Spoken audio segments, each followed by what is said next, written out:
welcome to the Get Over Yourself podcast. This is author and athlete Brad Kearns discovering ways to be healthy, fit, and happy in hectic, high-stress modern life.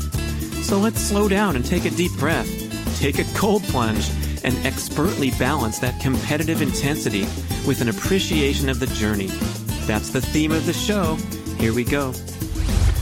I like the other direct pathway to keto, which is to emphasize fasting in your daily dietary patterns, skipping meals, going long periods of time without eating anything. The gluconeogenesis, the conversion of amino acids into glucose, is believed to be a demand-driven process. In other words, your protein will only be converted into glucose if your body is ravenous for glucose. Not too many people are out there walking around chronically under-consuming protein because of the intense cravings that occur and because of the extreme penalty that you get to health and the sensations that you get that will easily kick you back into going and eating the high-protein foods.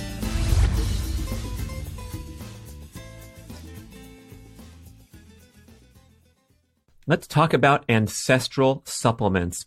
If you're into ancestral health, primal paleo, keto, you know the importance of consuming these unique agents contained in bone marrow, in the nose-to-tail organ meats, liver, kidney, all that stuff, the great bone broth benefits. Well, how's it going? For me, since years ago when Dr. Kate Shanahan asserted the importance of these wonderful nutritional benefits that you can't get elsewhere, not too good. I don't know how to cook a liver or a kidney, but now your problems are solved forever when you go to ancestralsupplements.com, a wonderful company filled with people who are living the dream, walking their talk, and bottling up the purest, cleanest sources of grass-fed organ meats, kidney, liver, bone marrow, all in these wonderful capsules. I dump them in my smoothie every day. I'm healthy. I don't have to worry. It's an incredible dietary boost. And this is so different from swallowing a bunch of those synthetic vitamins and those giant bottles from the big box stores. Highly questionable health practice. This stuff is the real deal. Grass-fed organ meats, pure as can be. Ancestralsupplements.com. Greetings. We are live in the Get Over Yourself podcast studios in Lake Tahoe, Nevada. This is Brad Kearns. Oh, wait, I'm the only one that's live. Everyone else is listening on a recording. Ain't modern life great? We can live life on our own time schedules, pick and choose the content that we want, and thank you so much for pushing the play button for this podcast. Yeah, sometimes I feel like overwhelmed at the amount of content that's coming in and the endless array of options, but it has to be a wonderful, fantastic thing. People of my age can think back into the early years of our lives. What was that be? The 70s and 80s when all we had to choose from was 3 network TV stations and the crappy sitcoms that were on during prime time. There was no such thing as the internet. We had to wait to get our news from a monthly magazine if we were enthusiast of a niche endeavor like triathlon. And now, man, non-stop content coming at you. And I guess the big challenge is to curate and pick and choose the stuff that really works best for you. So on my side, putting out content, I'm working really hard to give you the best that I can, be unique, interesting, and thought-provoking, motivational, cover all those bases.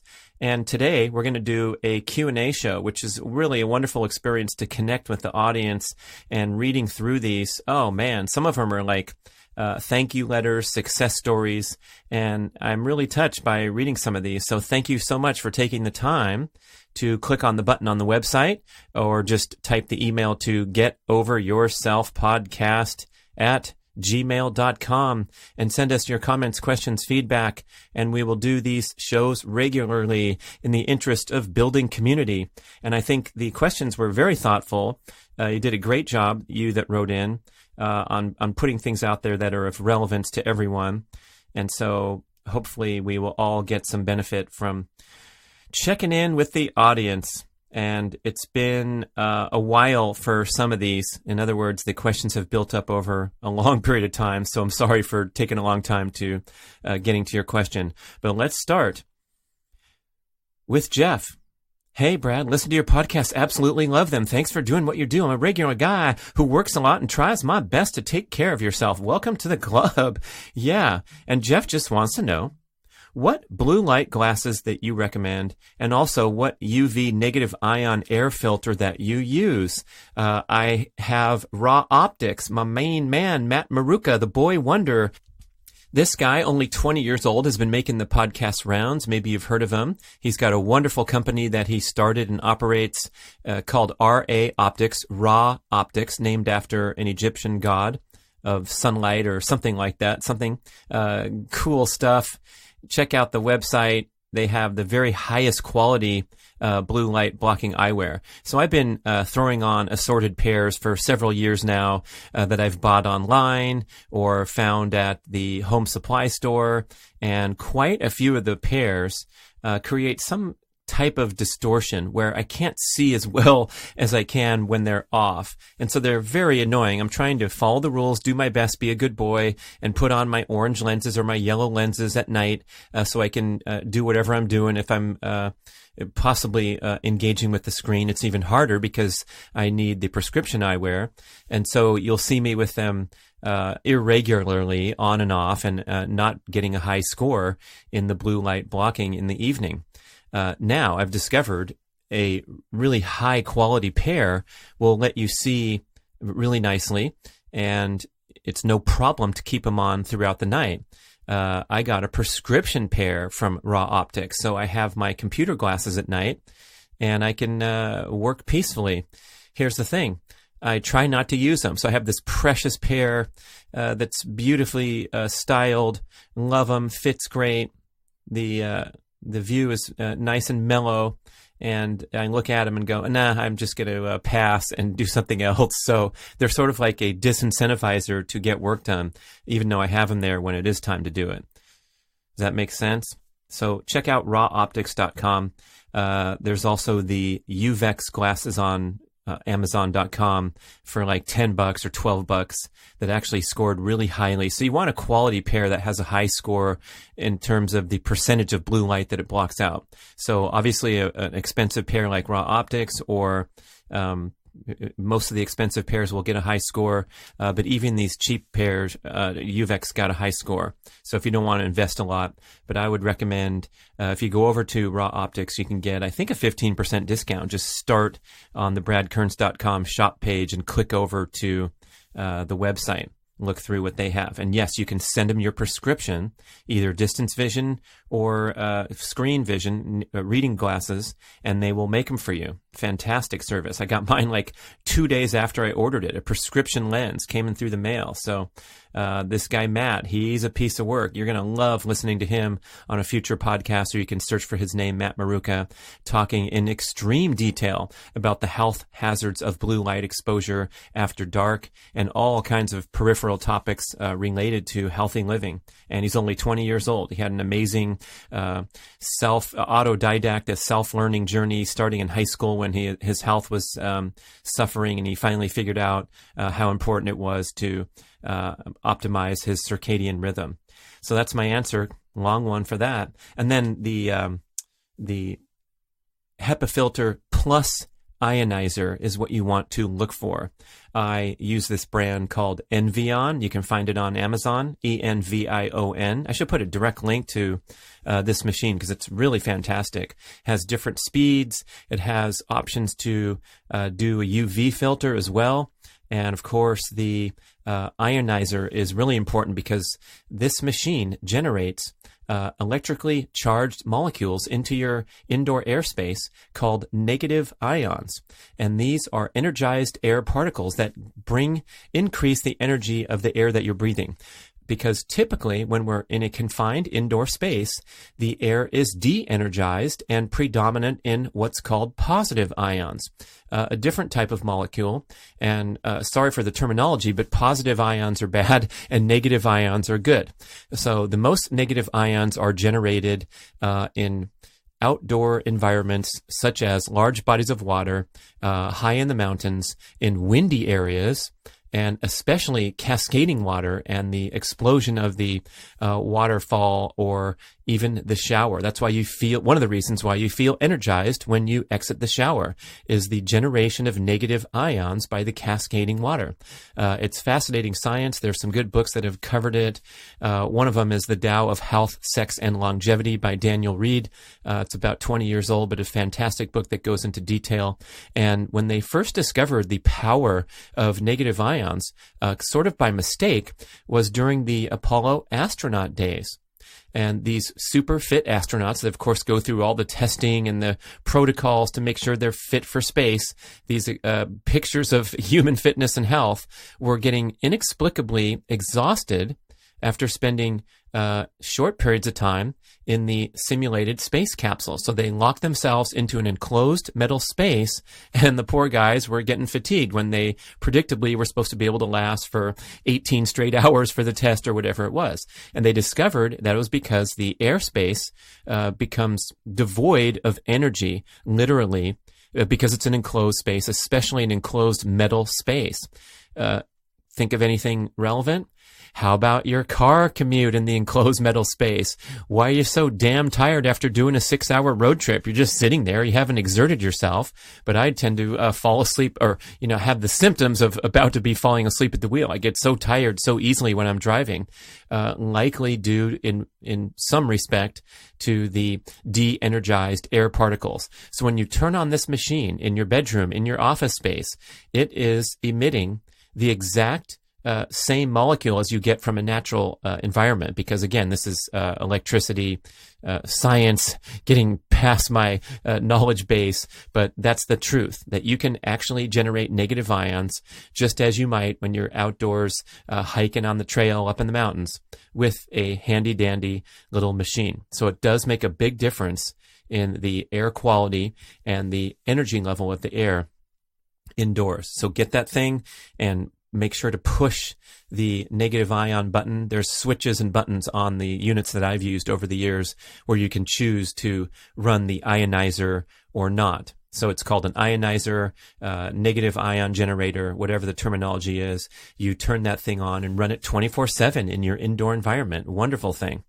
So look for the Envion. I think it's $120, something like that. You can get smaller ones. I used a desktop unit made by Holmes. They're a big company that makes a lot of units, and they sell the replacement filters. So stay on top of the filtration and keep your indoor airspace clean and energized. Yeah, thanks for asking. Next is Nicholas, and he says, I'm 23-year-old male from Cape Town, South Africa. Been low-carb keto since 2011. I always struggled with stomach issues in high school. My weight fluctuated, sometimes underweight. I met up with Professor Tim Noakes down there in South Africa, the icon in the exercise physiology world, who's come to great distinction for theatrically refuting much of his life's work. One of the greatest, maybe arguably the greatest exercise physiologist of our times. Was operating in the carbohydrate paradigm with all his research and all the science about endurance training.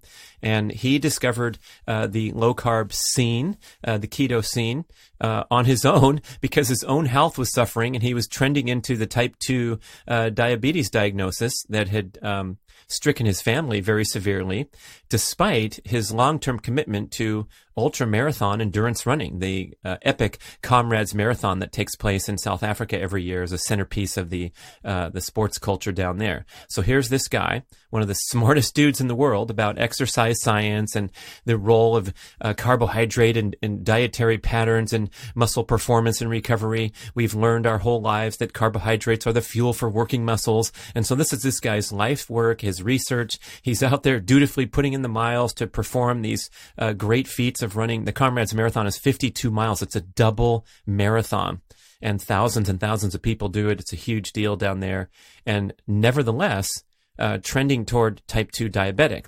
So that's when he dug into the research, and he tells the funniest story. Here's this prestigious professor who's, known around the world for his work and his research. And he said he clicked on like a banner ad on a website that said lose weight quickly with keto or something like that. And that's when he dove into this world of carbohydrate restriction.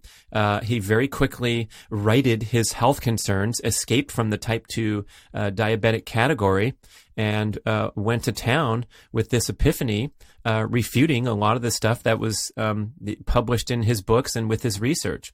There's a video of him theatrically tearing out one of the chapters of his fantastic book, Lore of Running, possibly the greatest single work to learn about the considerations in endurance training, the exercise physiology, 800-page masterpiece that people have referred to for decades in the serious training scene. But one of the sections was pertaining to the importance of carbohydrate intake to refuel the muscles. And he realized that there's a whole different paradigm that we weren't aware of yet, which is this fat-adapted paradigm for not just for an athlete, but for living as a fat-burning beast rather than a carbohydrate addict. So there you go. Professor Tim Noakes, if you haven't heard of him, look him up, see what he's been doing. He's actually been coming under fire in recent years and actually had to face trial in South Africa for telling people that processed carbohydrate intake was bad for your health. And some mother sued because she stopped feeding her child enough carbs. Some ridiculous story, sensational ridiculousness of putting this poor guy wasting his time with an actual trial to make sure that he wasn't harming people's health with his advice. His ancestral-based advice that humans have been thriving on for 2.5 million years. Anyway, not to editorialize there, but anyway, he went to Professor Noakes. This is Nicholas who wrote the thing, and a lot of health improvements, loves the lifestyle, really stoked to see how ancestral eating has evolved since it was first hitting the mainstream media. I think he's talking about all the controversy in South Africa. And then getting to the question, Nicholas says, question, carbs and protein have the same effect on insulin levels, right? You guys have worked out the rough estimate of 50 grams of carb intake per day to stay in keto, but where then does protein fit in the picture? I know the recommendations are to keep protein moderate to low, but oftentimes I've been finding myself going very low protein on some days. First it was intuitive, then I started playing around with the approach. My question is, would it still be keto if my carbs are well above 50 grams, let's say 80 to 120, while my protein intake is about 30 to 50 grams per day? He goes on more with the question, but we better jump in here before we get too confused. So the first question, carbs and protein have the same effect on insulin levels, right? Should I tease you for ending a question with the word right, question mark? That's like when you start a question with, don't you think we should take the freeway instead of the surface streets? Yeah, it's called a closed-ended question instead of an open-ended question. So I have to answer that. I think what you were alluding to, which many people might not be aware of, is that protein does stimulate insulin, just like carbohydrates. However, protein also stimulates glucagon, which is insulin's counter-regulatory hormone. Glucagon's job is to take nutrients out of storage and dump them into the bloodstream to be burned for energy. So glucagon is involved with taking glycogen out of the storage depots in the muscles and the liver and putting it in the bloodstream to burn glucose for energy, and also taking triglycerides, the storage form of fat, out of storage and dumping into the bloodstream as fatty acids to burn. So glucagon is your energy go-getter, and of course insulin is the storage hormone. So insulin's job is to remove nutrients from the bloodstream, particularly glucose, because excess glucose is very quickly toxic to the body. That's what diabetics experience when they don't have their insulin shot handy, right? They're pretty soon into very deep medical trouble without that insulin response. So insulin is a storage hormone that takes nutrients and delivers them into the depots such as the glycogen tanks or the fat storage areas. So when we talk about insulin in a negative context, often it's because the standard American high carbohydrate grain-based diet entails wildly excessive insulin production, which itself can be inflammatory, toxic, promote disease states, and there's universal agreement in the scientific and medical community that excess insulin production is the driving factor behind the number one health problem of modern times, which is metabolic syndrome. That's a collection of health markers indicating the overfeeding of the human, the lifelong accumulation of excess body fat, the adverse blood values, and all the things that lead to obesity, type 2 diabetes, cancer, heart disease, the major killers of modern humans. So we want to get our insulin production into the category of optimally minimal insulin production to do the job that it needs to do and keep it that way for the rest of your life. Dr. Peter Attia stated on my very first show on the Get Over Yourself podcast, I think it's still the most popular show in terms of downloads on the channel. So there you go. It went downhill from the very first show. But hey, what a great way to kick it off.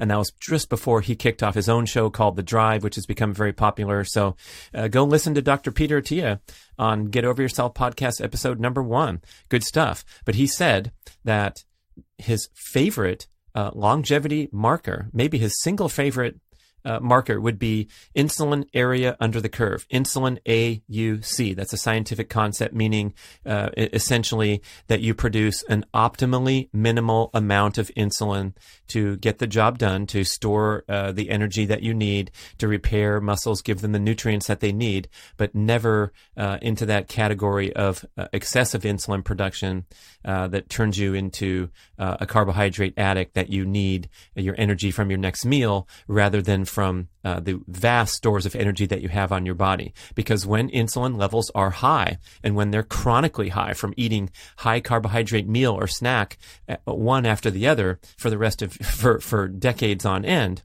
then you essentially lock your fat away in storage, inaccessible, because of this chronic hyperinsulinemia is the condition that it's called. So if we can get insulin down, oh, mercy, you're going to have a health awakening, most likely very noticeable because you start burning off excess body fat. So the answer is that protein stimulates insulin, but not in the way that carbohydrates do, which carbs stimulate insulin only and then give you that blood sugar crash and that appetite trigger when you are living on carbs. Now, further down into the question, the ketogenic guidelines, the widely stated ketogenic guidelines, are to limit your overall gross carbohydrate intake to 50 grams a day or below, and that is to prompt the liver to manufacture ketones to fuel the ravenous energy needs of the brain in place of dietary carbohydrate. So if you keep your carbs down below 50, which is pretty tough challenge for many people accustomed to the carbohydrate-based diet, what you're talking about there, practically speaking, is an allowance for abundant intake of vegetables still, especially the high water content, the leafy greens, the cruciferous vegetables. So you can have a nice plate full of those at your meals, but basically you're going to be passing on fruits, you're going to be passing on starchy carbohydrates, you're going to be passing on any sort of sweetened beverage or any sort of added sugar into your diet to keep yourself down under 50. So that's been the keto guideline for a long time. I like the other direct pathway to keto, which is to emphasize fasting in your daily dietary patterns, skipping meals, going long periods of time without eating anything, as opposed to this kind of fat-based approach to keto where you're stuffing your face with fat all day long in the name of being keto and possibly in conflict with a very strong goal for many people, which is to drop excess body fat. So keto is best based in a fasting paradigm rather than a stuffing your face with fat paradigm. And that's a critical distinction as keto becomes more and more popular, exploding into mainstream prominence. Here's a checkpoint. I can't believe this. I was pumping gas yesterday, and hanging on the hose of the adjacent gas pump was a little cardboard sign that they affixed to the actual frickin' hose of the gas pump, and it said, keto-friendly convenience store. Go inside and you'll find some keto snacks. It was like, dang, keto's come a long way when there's a sign hanging on your gas pump. That's kind of funny, all the symbolism there, going to the point I just made that your main source of energy, when you really want to optimize your metabolic flexibility, is the stored energy rather than needing to go to the gas pump. Even if it says keto approved, you're going in there, you're snacking. And in the case of these high protein snacks, you're still stimulating insulin.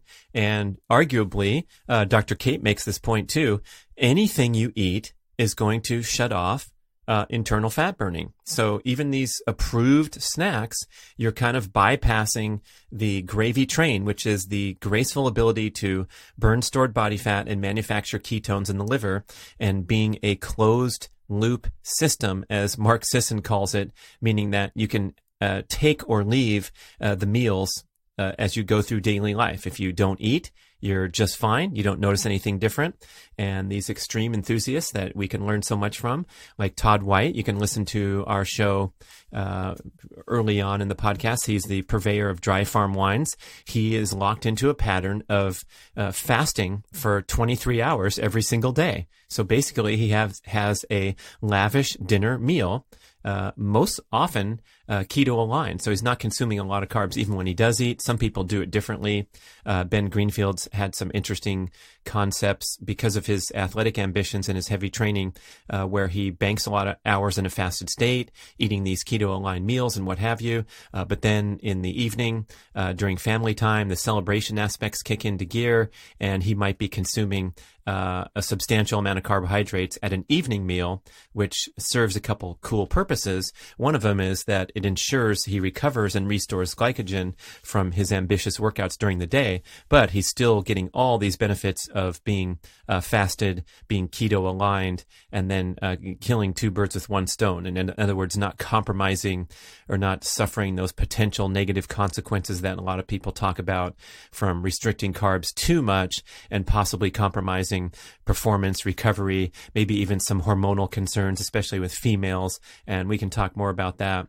But yeah, so when you are banking a lot of hours in a fasted state, you're getting some good wins there for your health and don't have to worry so much about these numbers. I should finish the question and finish the show quickly here. So that's what it's all about with that 50 gram limit on carbs. And then with protein, the ketogenic guidelines are that, Mark and I researched this and talked to the world's leading experts and kind of ended up conveying this 0.7 grams per pound of lean body mass per day in protein consumption. So my quick example, if I weigh 164 and I'm 8% body fat, so let's say I have somewhere around 150 grams of lean body mass, and then 0.7, so a little over 2/3 of that, I'm just over 100 grams of protein per day as my optimal intake level. And that, of course, is plenty to ensure that my basic needs are met. You don't want to go under consuming protein because it's the building block of life in the body, and you can quickly and easily feel like crap if you're under consuming protein. So somewhere around that 0.7 is the optimal area. Now, people in the carnivore scene and other enthusiasts that are experimenting with increased protein intake might significantly exceed that number. And for a while, there were some stark warnings about that if you overconsume protein, guess what? It's all going to turn into sugar, and you're going to be back into a high carbohydrate eating pattern, even though you're not eating many carbs. It's also going to overstimulate these growth factors in the bloodstream like IGF-1 and mTOR. And these are things that, if they're chronically overstimulated, can promote accelerated cell division, accelerated cell growth, unregulated cell growth, and all these things that are indicative of cancer. So, scary stuff. Don't eat too much protein. Now, as the science continues to get more refined and the message continues to crystallize, it seems like we may have overdone some of those dire warnings that have come across in books, messages, videos, podcasts in recent years. And especially if you're an active, healthy person, it's probably not going to to hurt you to exceed that 0.7 number, even if you exceed it by a significant amount. We're still not talking about a ton of extra calories here. Look, I said that my guidelines would be 110, 115, 120 grams of protein per day. So if one day I eat 200 because I'm diving into these sardines and salmon or whatever the high protein foods that are coming in, and I'm having big servings, I think I'm going to be okay. It's not all going to get converted into glucose because the gluconeogenesis, the conversion of amino acids into glucose, is believed to be a demand-driven process. In other words, your protein will only be converted into glucose if your body is ravenous for glucose. Otherwise, this excess protein consumption, your body has assorted ways of dealing with it, excreting it without too much stress and pressure on the kidneys or the liver. And of course, this is something that could fluctuate on a day-to-day basis, where the next day, because you're fasting or whatever, you're having different meal patterns, you're not over-consuming protein past your guideline. And unlike carbohydrate intake, which your liver ketone production is so sensitive to, so you really have to lock into that low carbohydrate intake day after day, or you're going to get knocked out of ketosis for however long it takes to return to it with fasting or keto-aligned meals. Unlike that with the carbs, the protein intake can be looked at as an average consumption over time. So if you're getting your protein needs met over the course of a month of eating patterns, even though you fasted for 2 days here, you didn't eat much protein there, you ate way more than your number on another day, it's all going to even out and be just fine. So the bottom line here, I guess, to kind of get it into user-friendly format, is don't worry too much about your protein intake guidelines. It's pretty easy to achieve your protein needs, even on a restrictive diet like keto, even on a vegan type pattern. A lot of people criticize the extreme plant-based as maybe potentially under-consuming protein. But the cool thing about protein, because it's so important to your basic health, is that if you under-consume protein, you are going to experience intense cravings for protein, and you're also going to feel like crap very quickly, and even become emaciated, in an extreme example, very quickly. So not too many people are out there walking around chronically under-consuming protein because of the intense cravings that occur and because of the extreme penalty that you get to health and the sensations that you get that will easily kick you back into going and eating the high-protein foods. Now, Chris Kresser was the one that conveyed that idea that you're going to get those intense cravings for high-protein foods. And if you listen to him talk about the controversy surrounding the recent documentary promoting veganism for the athletic performance and for everyone by extrapolation, he tears that apart pretty well. There's a great show on the Joe Rogan podcast where he talks for a couple hours, step by step, methodically taking apart many of the messages that they conveyed in the documentary. And one of the concerns he did have is that if you limit these nutrient-dense foods, some of the most nutrient-dense foods on the planet Earth, the foods from the animal kingdom that fueled human evolution and human brain growth for the last 2.5 million years, if you systematically eliminate those from your diet, you will have a risk of under-consuming protein and having all these adverse health effects. And it might take a while, so it might play out that you feel okay for a while, but you're in a depletion mode due to your dietary choices, your extreme dietary restriction. And boy, that's really bad news, because that's when you read the stories of people where their hair was falling out and all these adverse health effects were occurring. Denise Minger is a big promoter of her transition from raw veganism to an ancestral style diet because she was having crazy symptoms. So don't mess around with under-consuming protein. And back to Nicholas's letter, when he's talking about experimenting with this protein intake down to 30 to 50 grams a day, that's definitely way below your basic needs as a 6'3", 161, pretty active surfer, mountain biker, hiker, trail runner, tennis player. So that's most likely not going to work out very well for you if you, for some ill-advised reason, try to restrict protein in the name of keto or in the name of trading up for more carb intake. Remember, his question was, if I keep my carbs at 80 to 120 and then lower my protein consequently, is this going to help my keto goal? So I would try to wipe that whole thing away and prioritize protein. And for all of us, yes, protein intake should be prioritized. That's the number one most important need from the diet, is to get those essential amino acids that are the building blocks of life in all the cells, and especially in your muscle mass, and you're recovering from exercise stress and life stress. Okay? How's all that? Thank you so much for listening. And we will have plenty more questions coming later on the Get Over Yourself podcast. Join the fun. Email getoveryourselfpodcast@gmail.com. And if you can join the fun even more, I would love if you can take the time to leave a review on the podcast platform that you listen to. I know it's a huge hassle, especially iTunes, because you have to go to desktop iTunes and navigate to the place where you see the reviews of the show, and then click on write a review. And then you can put up the number of stars between 5 and 5 and your comments on the show.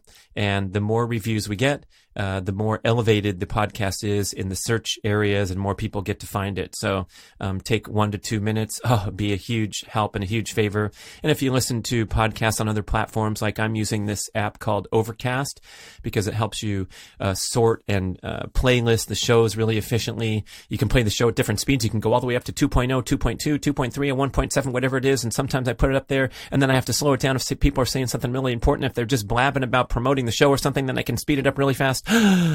Yeah, so go on Overcast, leave a review, or go on those, whatever else it is, Spotify. Thank you so much.